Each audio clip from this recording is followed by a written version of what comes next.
大家好，我是龚叫龚理查。Hello everyone, I'm Richard Gong of Back to the podcast version, and maybe I don't know whether you saw the title or not, but this time what I'd like to talk about is cutting to the chase. What I'm going to talk about is how to compare things, and first of all, the title says 使用一样的汉字，但是不一样的民族。And the meaning of the title is using the same character, using the same Chinese character, but different people, which is the meaning of the title. And what this says is that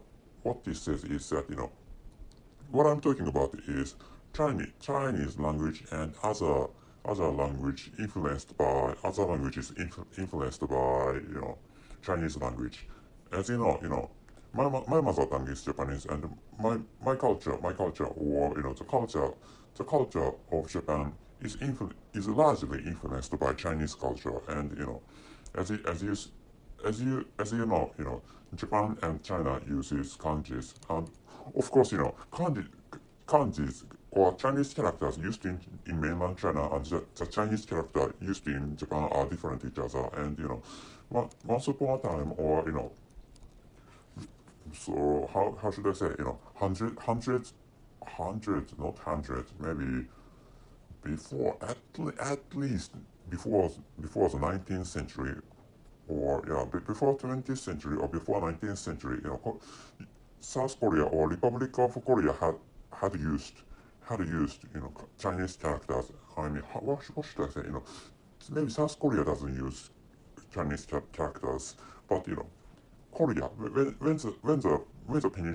Korean Peninsula had just one country, meaning is before the separation of those two Korean countries, before the separation of those two Korean countries, which means before when the Korean Peninsula was governed by a dynasty or by a nation, which is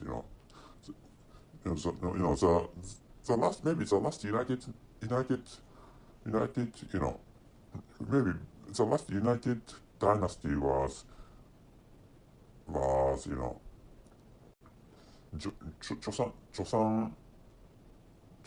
that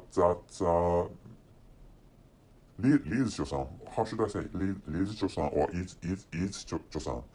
Joseon is last dynasty, and after which there was a empire, but that empire didn't last for long, because Japan, my country, conquered that peninsula, which is why that short duration of empire disappeared from the history.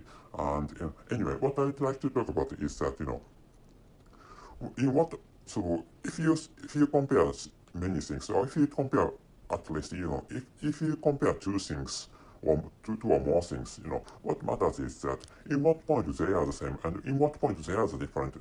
So they are which is really a basis of, or really a fundamental knowledge of comparisons, which is what I'm going to talk about. So if you, for example, this is useful for researchers, or professional researchers know how to compare things. So if you're good at studying, you don't have to listen to this episode. So if you're moderately smart, or if you're worried about your, I'm sorry for telling you this, but if you're worried about your own grades of studying, or if you're worried about your own intelligence, please listen to this. Episode. And when you compare things, what you have to focus is grouping or bundling, and which means, and I will use the example of Asian countries. So China, Korea, and Japan are the same, or in some cases, or in an aspect, or in a way, Vietnam is the same. In a sense, in a way that those four countries have those four countries have used Chinese characters, and of course, Japan uses Chinese characters in this present era, and Korea and Vietnam cease to use Chinese characters. As South Korea, or both Koreas use Hangul's, and those Hangul's used in those countries are slightly different each other. There are some small differences between the Hangul's used in South Korea and Hangul used in North Korea, but anyway, in Korean Peninsula, Hangul is used, and they don't speak Chinese language. Rather, Korean language is really close to Japanese language, so we don't understand each language each other. Anyway. So it can be said, those four countries like Korea, Vietnam, Japan, and China are the same in a way that those four countries used Chinese characters, but they are totally different countries. So the different points are, for example, grammatical order, because it is in this country it is said that Chinese language is close to English language. Maybe maybe most of you or most of the listeners are in United States of America or some European countries, which is why maybe you'd be surprised, because maybe in your position, or putting so in your for you Chinese character is different by 180 degrees. So maybe you have, I don't think you have any fraction of idea that Chinese, there is a similarity between Chinese language and English language. So so why such similarity between Chinese language and English language is talked about in my country is because so the grammatical order of, for example, verb comes just after subject or subjectives in the grammar of Chinese language. Like, for example, so for example, 我是医生, which means I'm a doctor, I'm a medical doctor, which is 我是医生, and she, in this case, she is verb, it's treated as verb, which is why verb comes just after the subject, just after the subject, which is a case to English language. And I am a doctor in which sentence am is be verb, which is why and in which case verb comes just after subjectives. And another example is 我去公园. This means I go to a park, or I go to the park, which is in this case 我去公园. I go to park.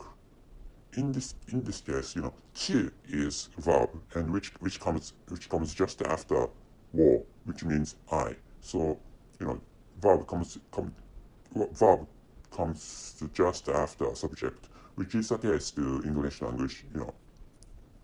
I go in the sentence I go to the park, go, which is the verb comes just after the subjective, which is I. Like which in which case grammatical similarity exists between Chinese language and English language.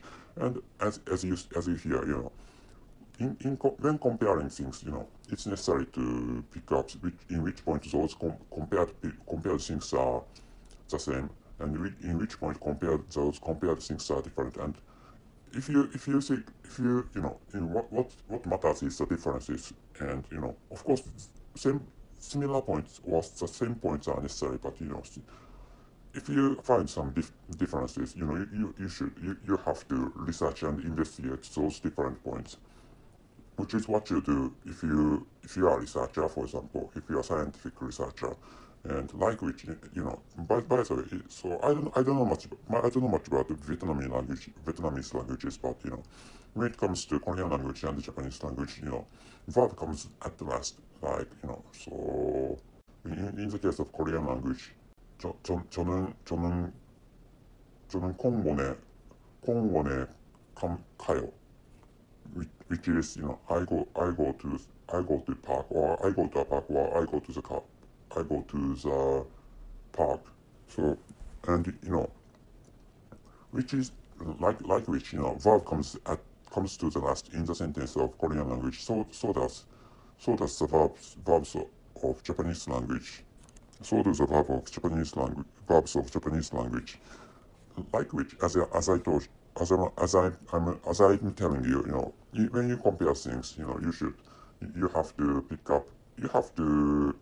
pick up some items to group, like in which to in which item, or in which point those compared things are the same, and in which point those compared things are different. Like with in which manner you have to do comparisons.